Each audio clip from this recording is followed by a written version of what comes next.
know? No idea. I always cut it off. Magical Whoops. Theory. Magical Podcast time. Theory podcast time. It's time. It's time. I was just thinking about one of the nicest changes to our podcast setup for me personally is not having to wear headphones anymore.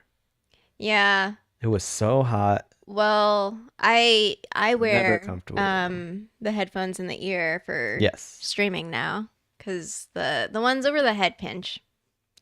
They They're pinch big annoying. time. And of course, well, those ones were more comfortable, but the ones I use on my computer, the top padding is gone and I have It's not been gone for replaced like them. 3 years, so I don't know about 3 years. don't let him fool you. Couple It didn't years, just happen. It did not just happen, no. Welcome back to Magical Theory. Combo Hogwarts Legacy Lore. Our second go at the new setup. Mm-hmm. Magnificent. We do have a poll going on in the chat right now, which I see people voting on. Password. The password is Crucio. Mm-hmm. Y'all got it on Discord. So the theme is going to be related to Unforgivable Curses. We're going to talk about Crucio, but we're going to talk about the other Unforgivable Curses. Timely because of the chapter. It's timely because of the chapter, and also we know some things in Hogwarts Legacy about Unforgivable Curses. Mm-hmm. So we can chat about that in a second. But the question poll for today is which Unforgivable Curse, we talk about them as unforgivable, we take them as unforgivable. Mm-hmm. Which of the three would you be able to forgive? We know it's unforgivable, but which It's is a the good least question. bad? It's a good question. And you did not give a fourth option of none. I did no, you must think we choose would. one if you So there's a lot of want to participate. abstention that will happen. People, I abstain. I declare abstention. Yeah, if only Michael Scott declared that.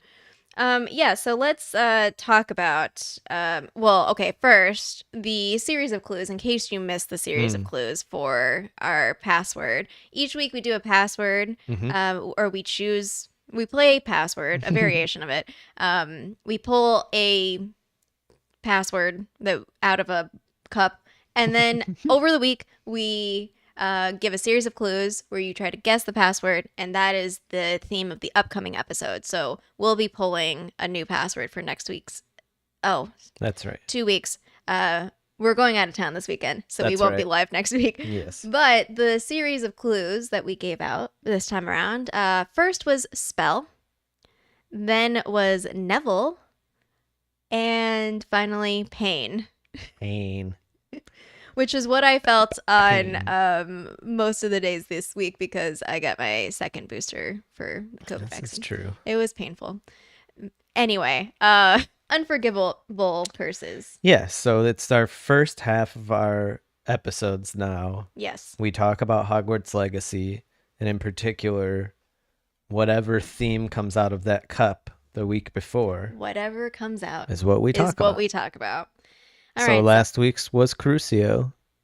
Yep, we pulled that. What do we got? Okay, so we have 3 Unforgivable Curses. We know this. They're in the poll right now. Lots of y'all are forgiving Imperio, but we'll talk briefly about all 3. So we have Imperio, we have Crucio, we have Avada Kedavra. They are, according to this Wizarding World feature, it's literally quoted as very illegal. Very illegal. And would lead to a life sentence in Azkaban if caught using one. So Harry. Look, and Ron Hermione. Obviously. Well, okay. But we've talked about this. There are exceptions to this. Yes. Particularly during the First Wizarding War, Aurors were allowed to use Unforgivable Curses. And we got that last week. That's why we mentioned this last week, right? It was Sirius explained to them that during the chapter they would kill. Yes, it was or Barty they were Crouch allowed Sr. to kill. Yeah, Barty Crouch Sr. allowed the killing. So we talked a lot about, I think, in general, the Unforgivable Curses in the chapter. Yeah. In the episode related where fake Moody performs these in front of the class. Yep. And there was a lot of interesting stuff that comes out there. We'll probably rehash some of it today, but if you want to look at that, find that that Last week's chapter. episode. No, Oh. no, way before. Oh that. no, But not in this last book, week. though. Yes, no. When Moody, it was like, well, it's still like halfway through the book I because it know. took forever This to get book to is so long. Hogwarts. Okay, so we know from Bellatrix Lestrange in the movie, although I don't know exactly how it's quoted in the book. Mm. Harry attempts to do Crucio.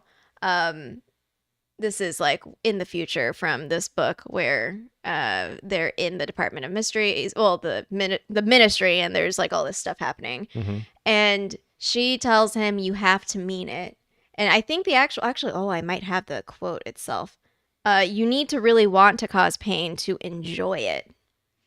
So that's, Dark. sus number one Enjoyment over here of of like to pain use, causing. I mean, with spells in general also, like, so you have that skill, you have the practice, but you also have like that intention. There's elements of you like, and particularly with these curses, like wanting that thing to be done. Yeah. And so for these, I do have some roots etymology stuff. Okay, I'm ready. Crucio is I torture in Latin. Okay. Yes. Very, very literal. Yes. We have Imperio is I command in Latin. Hmm. And then Avada Kedavra has a more complicated history because it's related to Abracadabra, which has a lot of like, it's muddy on the tracings because, there's things, this is like ancient stuff, like people use this. In particular, there are different uses of like wanting to use it for healing. So Abracadabra. one of the things that people used to do is they would have a talisman, and it was like in the shape of a triangle, so like a triangle where the point is down. Okay. And so then it would have like the word abracadabra, like, and so it remove one letter from the end all the way down to the singular A. Okay. And so they would wear it, and they thought that it would heal or cure people of diseases. And did it?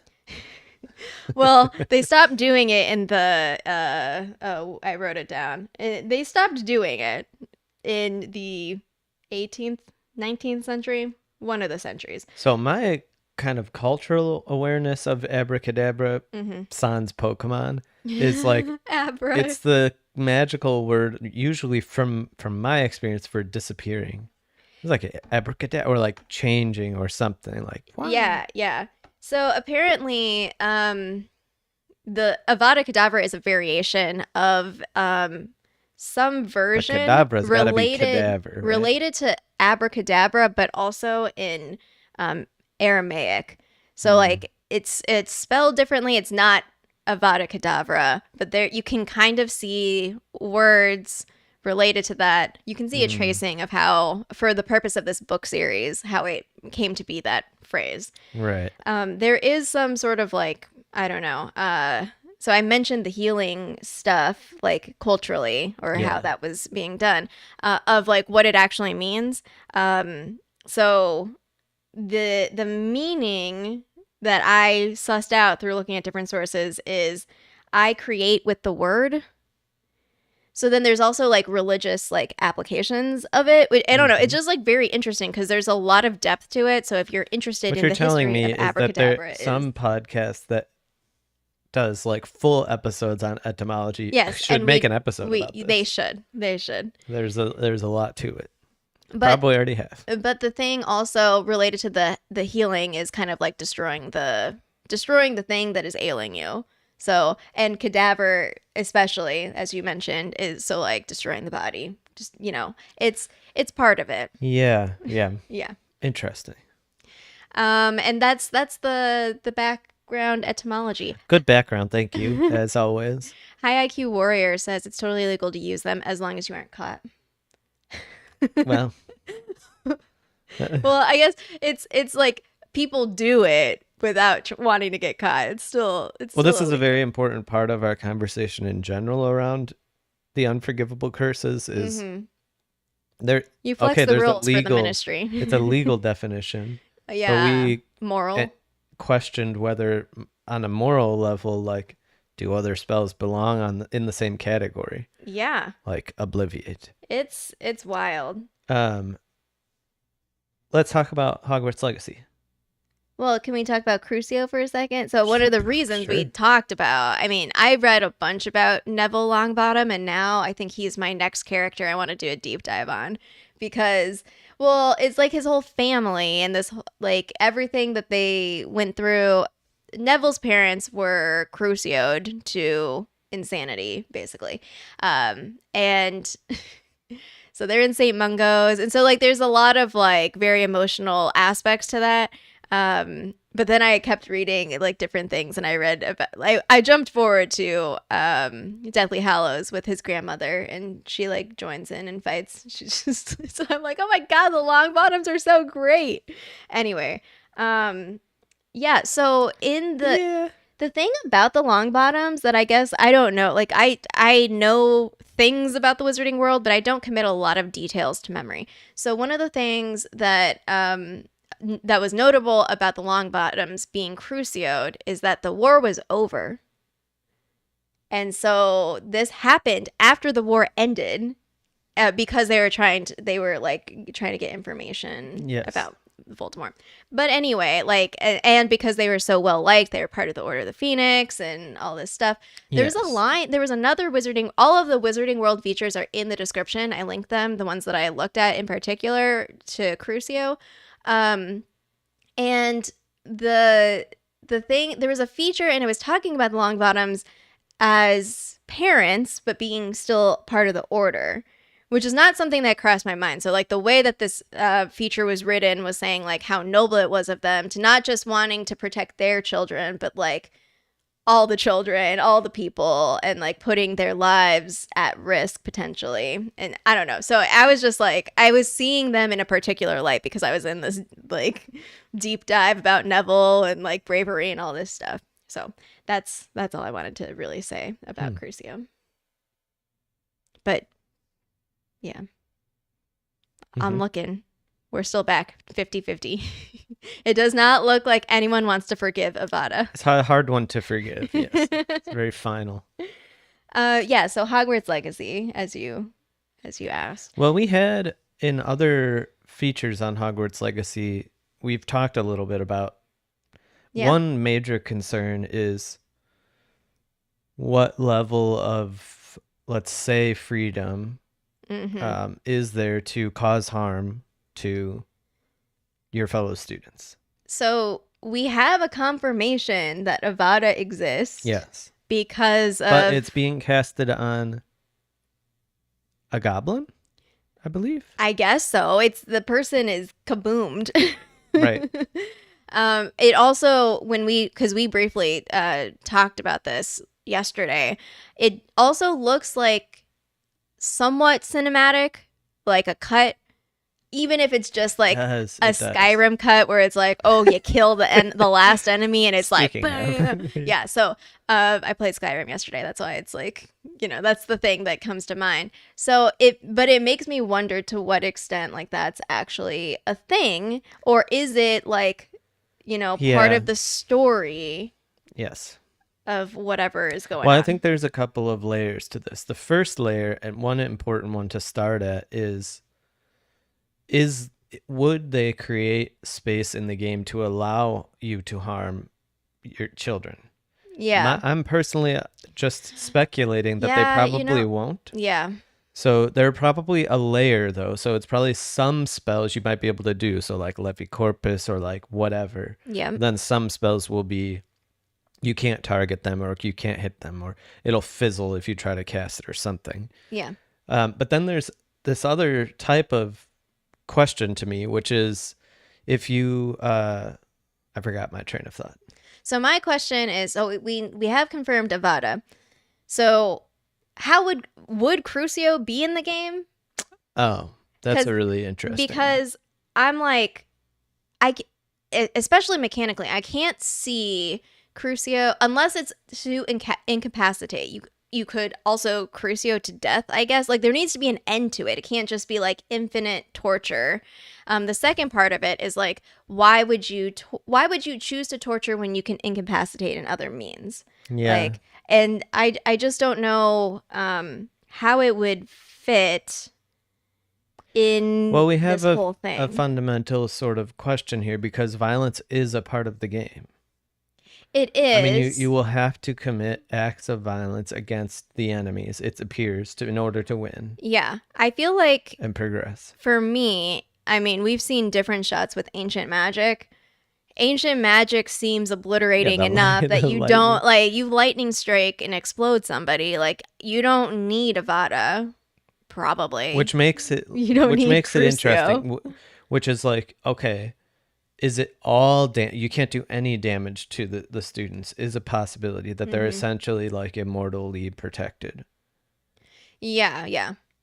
But I remember what I was going to say, which is if you take something like Divinity, where you can, in that game, the level of freedom goes all the way to the level of you could kill an important quest giver. We did do that. And there's certain cutscenes where like you remember the ship to ship battle that we were in with the two people, like it was the main cutscene between the first and second act on the ship, and like that was like you can't kill them. You can't even. I mean, we could get over there, but like the math of it all, they were like, not you can't kill them then because they're clearly a huge part of the story. Remember, we teleported off, so you could do stuff like that, right? Like, are we going to encounter, because it's not an uncommon thing where you like defeat a boss, but you don't actually kill them. You just like knock them out, and then there's a cutscene, and then they, I could see that with Ranrock or whomever, where it's like we maybe engage them multiple times during the story, but you can only really defeat them once. I'm wondering if, okay, so the only one that seems useful to me that I could see is Imperio for some sort of timer. Like let's say that you Imperio'd that little dark wizard that kept running into the tree. Like you basically kind of take out an enemy for like a little bit of time during the battle. Yeah, that's how I'm similar. Yeah, I'm thinking of it similarly as Charm Person, where it's like you can have that. I don't see really a use for Crucio. I don't really see a use for Avada either. Like personally, in terms of combat, like how do you have an insta-death move? Like, it doesn't seem... My brain can't, like, make it make sense at this point. At the cost of the full mana bar. But I agree with you, like, in the main boss fight, like, okay, let's say at the very end, we're like, let's say it's Ranrock. It's like, it'd be like you're fighting Ganon in Breath of the Wild, and you just shoot one arrow, and but it's the killing arrow, so they die. So there's no counter curse to that, or counter spell to that. You just have to dodge so it. that's why it's like so overpowered, and I'm kind of, maybe he has it. Maybe in the ancient magic, maybe Ranrock has protection against. I'm doubtful that we can actually use Avada now that we keep talking about it. I wonder if there is, in other games where you have like a choice, where it's like, what do you want to do? And this is like defining your legacy. And then you have options that are like Avada, spare, or like straight to Azkaban, or whatever the options are. So you think it won't be a free form spell? It would be a very specific moment where you say, we saw that scene where it's like, do you want to kill this or not? And it's like, I want to Avada them. And then it's, so you don't ever get to use it like outside of that. I mean, I hope that's not the case, because people will be very upset given that we saw that marketing for it, and everyone is so excited to use Avada. You could absolutely be right, though. It's possible. Like we didn't see it in action in any. We have not seen it in action. That's correct. Granted, it did not seem like it seemed like a cutscene. They are gonna have more promotion, so maybe we'll find evidence otherwise. But this is a tough line to tread. I mean, there's the level of like just game mechanically, like who can you eliminate from the game if they're quest givers. So we know many games that have different thresholds for that. Divinity being like a very high threshold of like you can almost kill anyone, and then you kind of go down from there. So are you going to be able to like kill the headmaster of the school? No, right? No, you can't kill. I feel you can't kill Fig. with you no can't inside source. It just seems like there's going to be something maybe about being in Hogwarts where like you can't cast that spell in Hogwarts, or, you know, that type of thing. I don't know. Maybe they'll lock it until the very end, very last battle. I don't know. Also, I thought that it might be a finisher, like the rag doll spell. That reminds me of like the different combos. I wonder like how that will feel, you know? Yeah, and we don't even know what the cost thing is, right? In all of the gameplay footage we saw, it just looks like it was infinite a clear casting. UI, so you couldn't see if they had a mana bar or anything. But they're gonna. I mean, there's gonna be something. You mean I can't spam things forever? Just kidding. I don't know. I mean, I guess they do. I guess they don't like run out of energy. It doesn't seem like they get tired. I wonder if it's like, yeah, I don't know. We know there's a charge up spell. We read that in the most recent blog. In the blog post, yeah. If you hold the trigger, it maybe makes it more powerful or a bigger radius or something.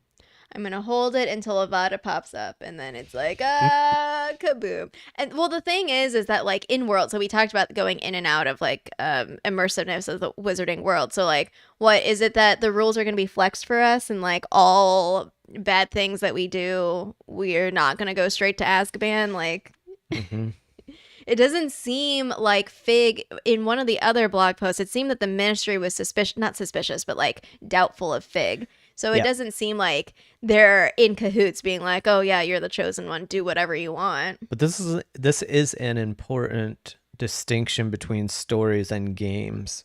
Gaming often has a larger, for me, suspension of disbelief. But in Skyrim, it's like, in Skyrim, you commit crimes and people come and then you pay 40 gold and get out, even though you kill the guard, right? So it's like, okay. So there's a level of like, yes, there's a mechanical part of it, but it's not going to function like with the rationality of a world. It's a game. So it has a different sort of mechanical organization. Because what would the game look like if like you injured a student and you get sent to Azkaban and then you sit there for real time 1 year and it's like, well, okay. You know, I mean, that'd be fascinating. No, it would just I'm sure somebody it would just say game over in big text. Yeah. You got one life. It's Mario. You have to start at the very beginning. Yeah. No. Very, very beginning. It'll be interesting. It's a difficult topic. Yeah. Oh, it's changing a bit.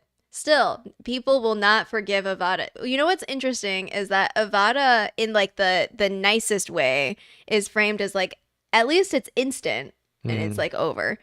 Imperia, Crucio and Avada, though, are the most malicious because the intention is harm. Avada Kedavra is not torture. It's not, but both of them result in pain to another being. Imperio doesn't necessarily have to. It doesn't have to be.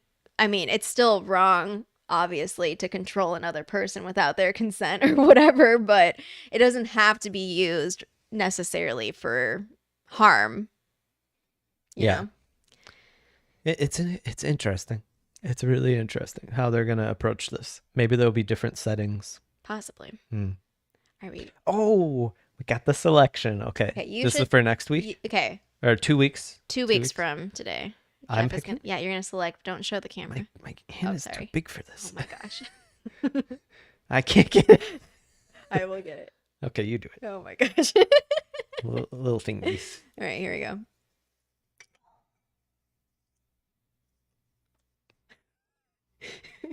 Oh, interesting. Interesting. Right. Very good. I guess you'll find out. We'll have to brainstorm the first clue. Oh, okay. We'll figure out. We'll give 6 clues, so it'll be really easy.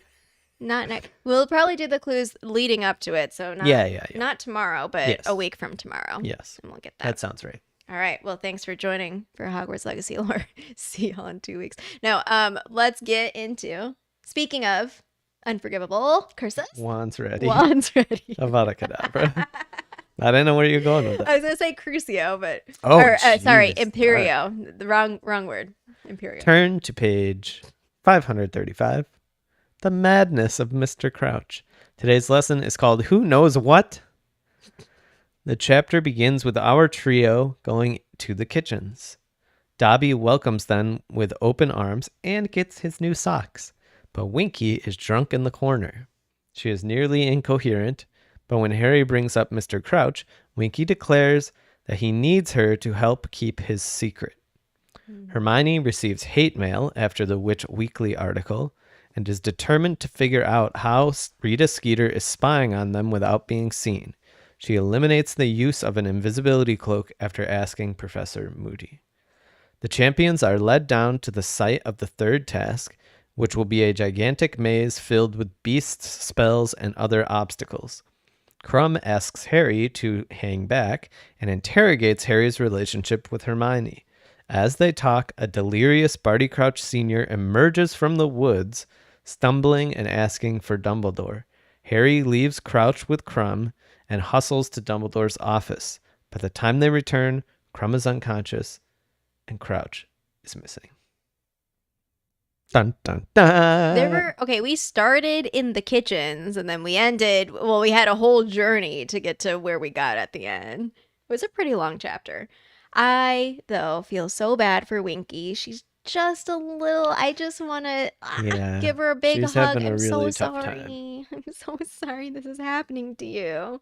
Yeah, it's a big struggle. They just put a tablecloth over her like, oh, there's nothing to see here. Yeah. Rude.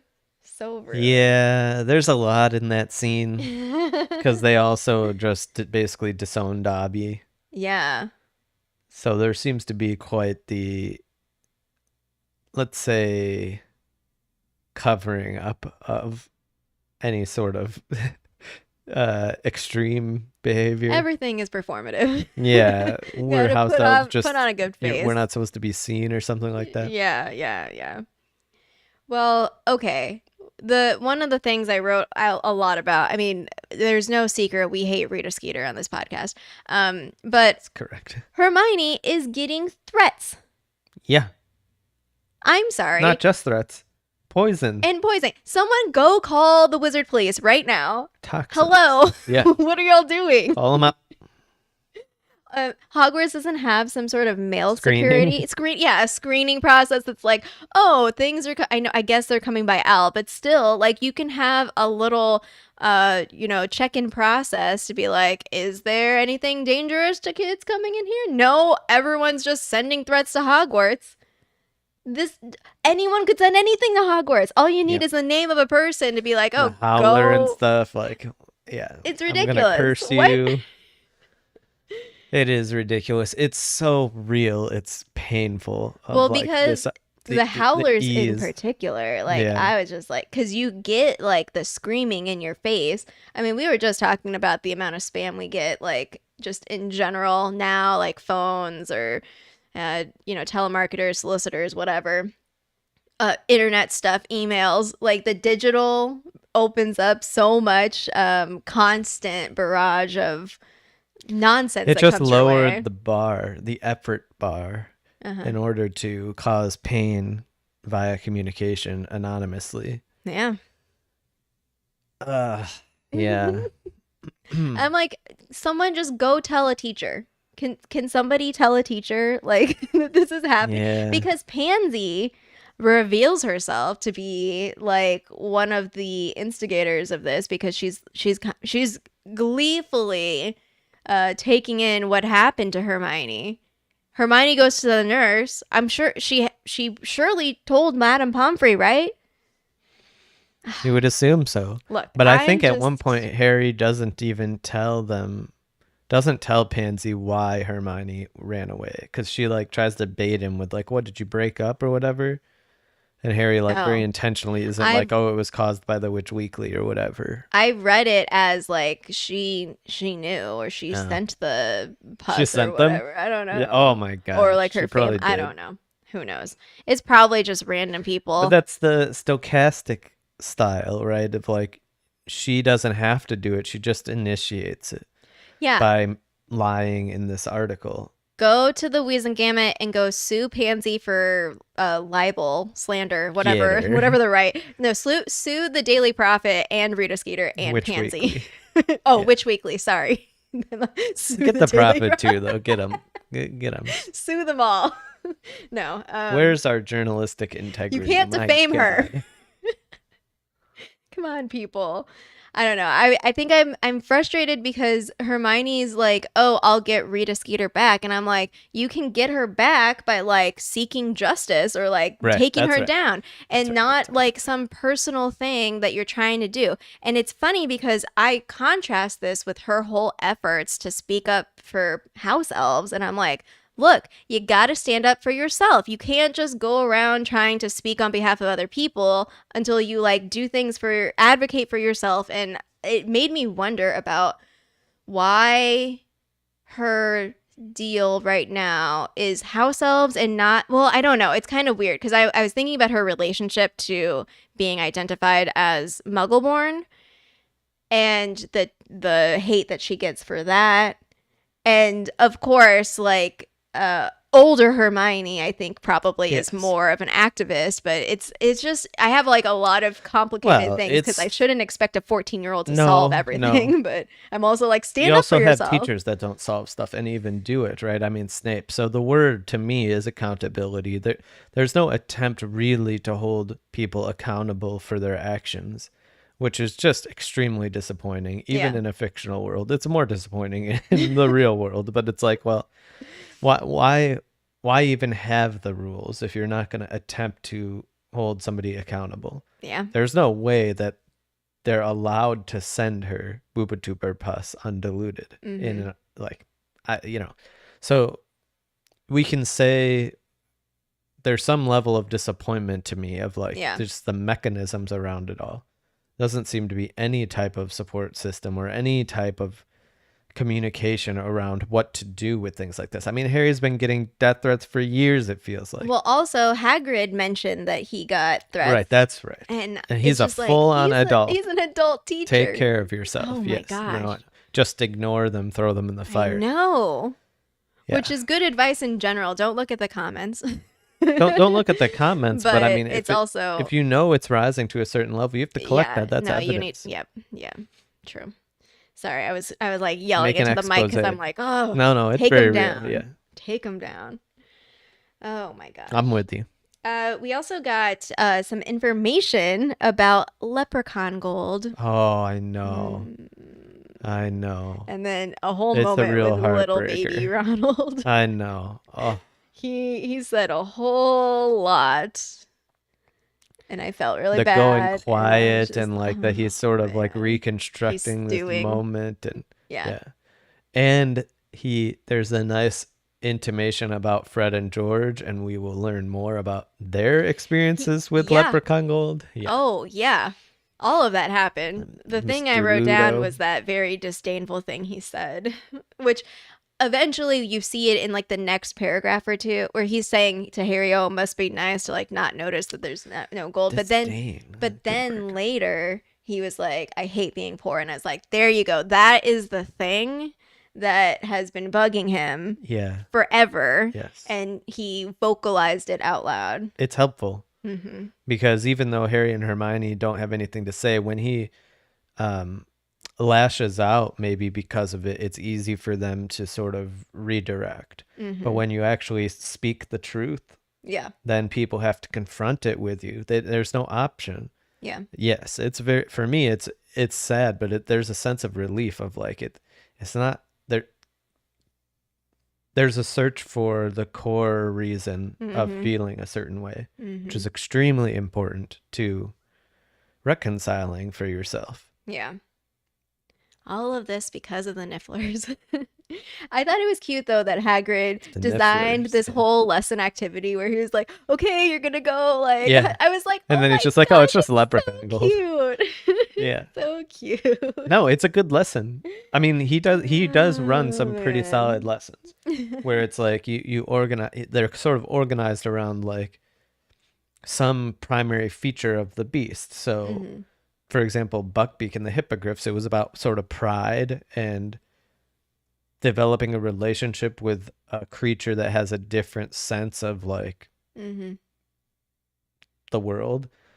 And this is like, well, these things are really unique and can kind of sense and smell this stuff out. But then when Ron's like, oh, we should get one around the house, Hagrid's like, that would be terrible, or whatever. It would destroy. It would destroy the everything. house.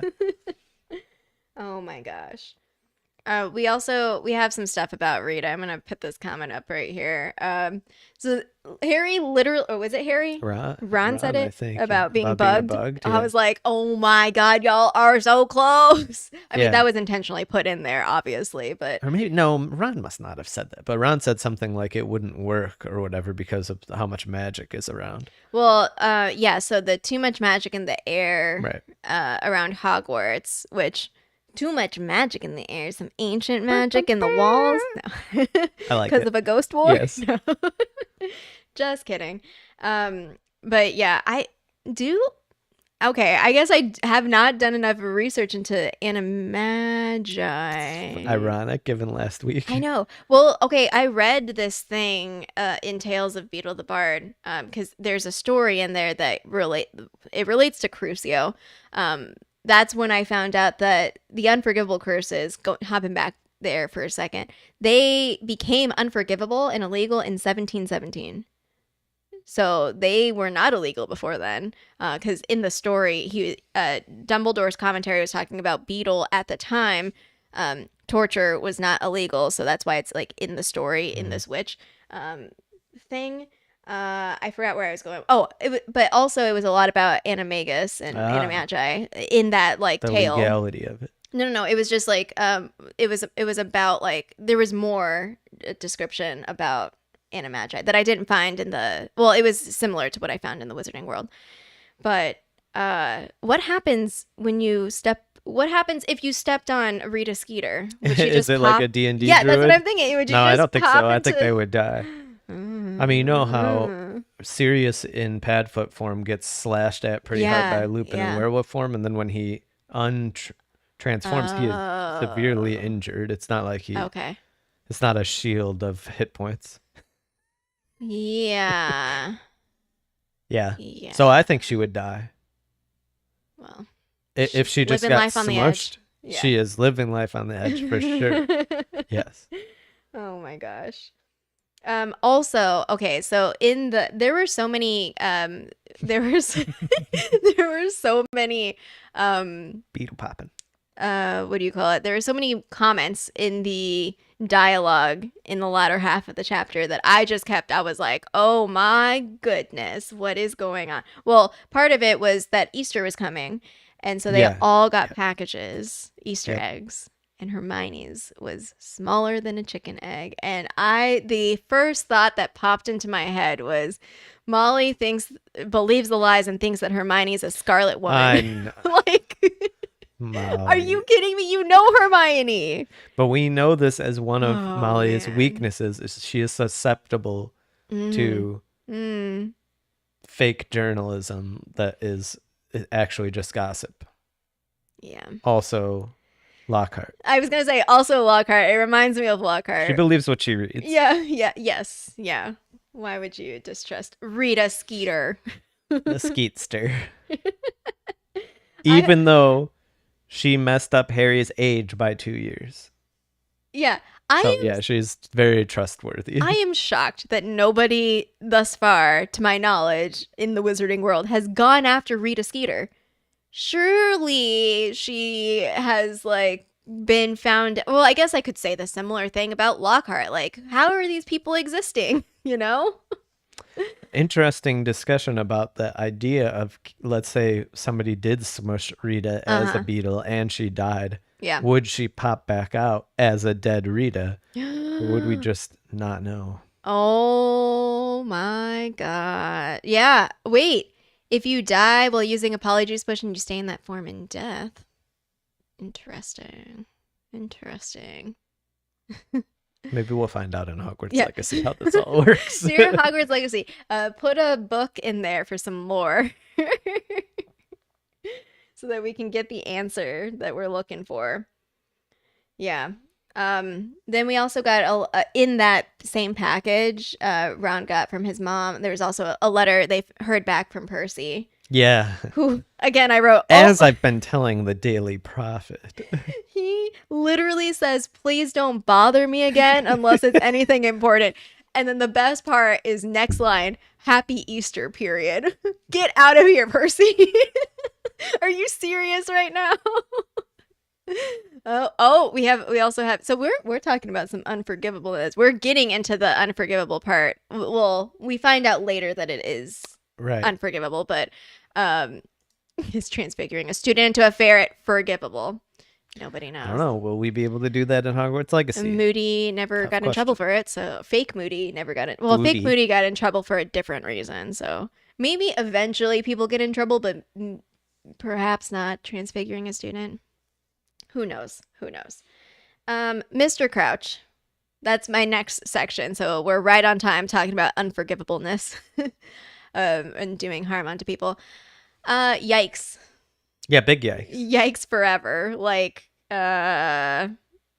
he's clearly not okay. Well, okay, it's interesting because it's like part of this whole thing where it's like they tell them this is the last task, there's a maze, whatever, and then Krum's like, Harry, come here, let me talk to you in the forest. Which is like, okay, Harry. Yeah, Krum is weird, but it's normal. It's whatever. No, I know. It's just funny that's how those two threads converge. It's just kind of like, oh, you're having this sort of like, we know this thing with Hermione because we just saw more like the threats about it of this supposed triangle that doesn't exist. And well, and like we'll learn that the reason Mr. Crouch escapes is because of Wormtail, which is pretty great. Yeah, there's so many things in here because Krum turns his back and doesn't see what happens. Right. So that's also part of it. But yeah, he's like not making sense. He's just kind of like, out of it. And I guess like Harry wouldn't know what an imperioed person looks like.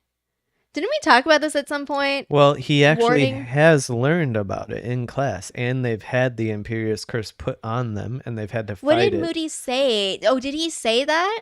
No, because I remember in that chapter we talked about like, are there warning signs of like, oh, you've been imperious? I don't remember it precisely, but it was something about in the eyes. You could see somebody fighting it.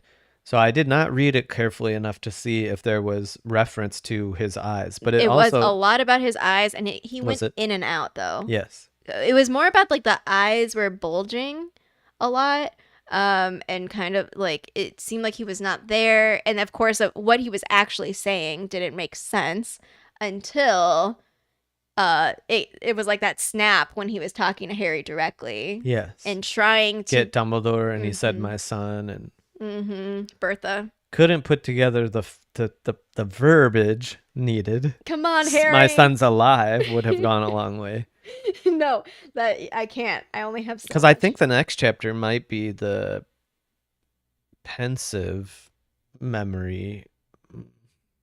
Yeah, I think it is because Harry will be in the office after they now that they've discovered this. Dumbledore's going to ask him questions.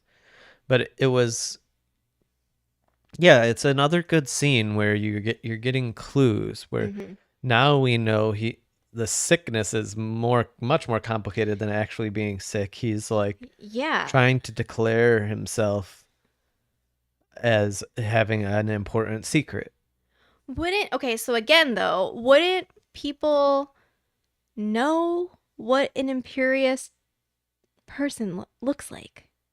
You would think so, but the only people who see him are Krum and Harry. No, but like before this, like wasn't he? I guess maybe not. But he was kept in his house. He didn't see anyone. Okay, yeah. That's why, because he was sending notes or whatever. Yes, whatever. Yes, or Percy was getting notes. Right, that's what he said. Right, from Wormtail. Probably. Yeah. So, okay, because I used to be your rat. Hey, bud. How's it going? Spoiler alert, you're still a rat, Peter. A lot of connections going on here. Oh my gosh. Yeah. So Harry tells Krum stay there, eventually gets Dumbledore. Good, fine. Dumbledore's Snape. Snape. I can't even talk about Snape. Come on. So Dumbledore comes and he's just and whatever.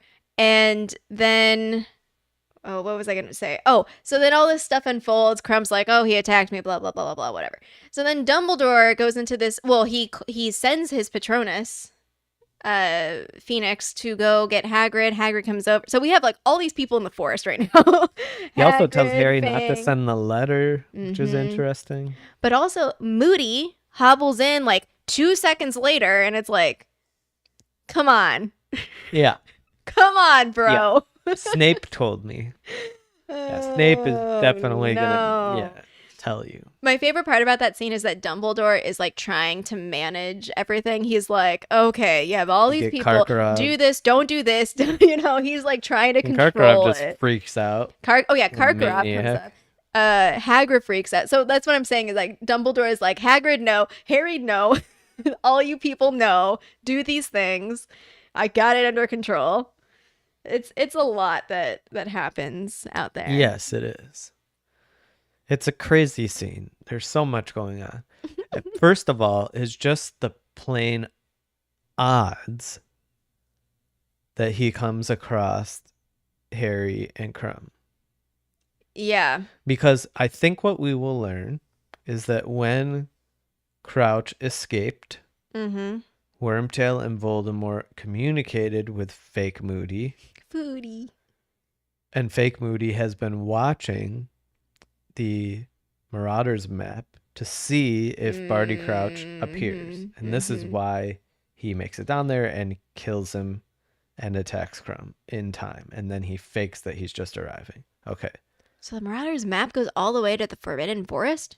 Yeah, it's like the grounds, I think. I don't know. Oh, he probably...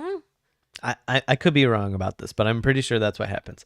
So there's a possibility in which that they're actually quite fortunate in some sense, because if they weren't down there, fake Moody could have just seen him first, gone and killed him, and would have known. Would know. They'll be the wiser. Yeah. Maybe the faux glass could be. Faux glass. How exactly? This is just from my memory of many years ago. The last time I read this, I think it's that he's watching the map and he sees it, because he watches Harry and Krum go off, and then he's like, "Oh my God, there he is!" And then he goes down there and kills him. Ripsky doodles. Yeah. Transfigures him into a bone and buries him. Brutal. Well. Brutal. I mean, that's his dad. It's his dad. That's his dad. Straight up his dad. Bop. Yeah, so Harry goes back to the castle with Hagrid. Hagrid says some very mean things.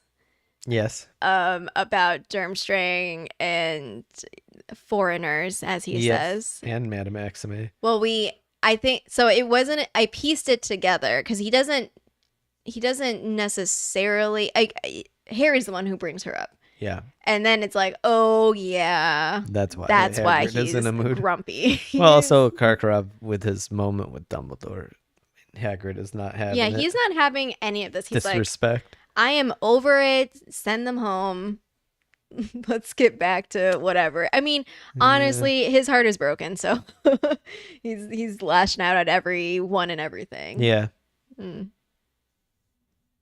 So intense chapter. Another one of those chapters with multiple scenes in multiple places over time. It's hard to keep it all straight. It's funny because I was thinking, I was like, how would I split this chapter? And I'm like, I don't know. It's because it's nice to have like it's like longer threads. For me, I was also reflecting on this. I wouldn't have put the Winky reveal in the same chapter as this. Yeah. It would have been more interesting if we had to, for me, if we had to sort of stew on what she had said for a little bit. But it's like, I guess it was just a reminder of like, oh yeah, Crouch is missing. Winky and Crouch and all of it. Yeah. Trying to put them together. So you're right. There's probably is that justification of like, well, let's put these close enough together that people remember. Yeah. All right. Oh, there's a lot. So what I've always said, once you introduce Polyjuice into the situation, so we have like the whole map situation, and then thinking about the map. Once you introduce Polyjuice and people can be other people, like all bets are off, and like I don't even know. Like I think that is Polyjuice should be illegal. Yes, shape changing is a very close cousin to time travel for me, where it's like this causes big plot issues. Yeah. Where it's like anyone can be anyone. Yes, and invisibility is somewhat similar, where it's like, well, yeah.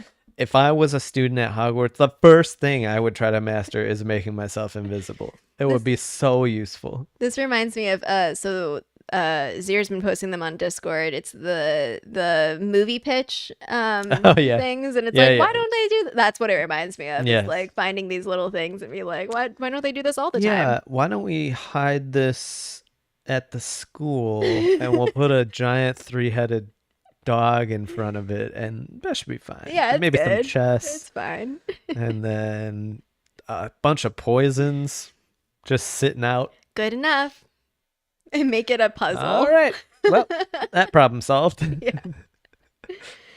All right. Well. Until next time. Wand's ready.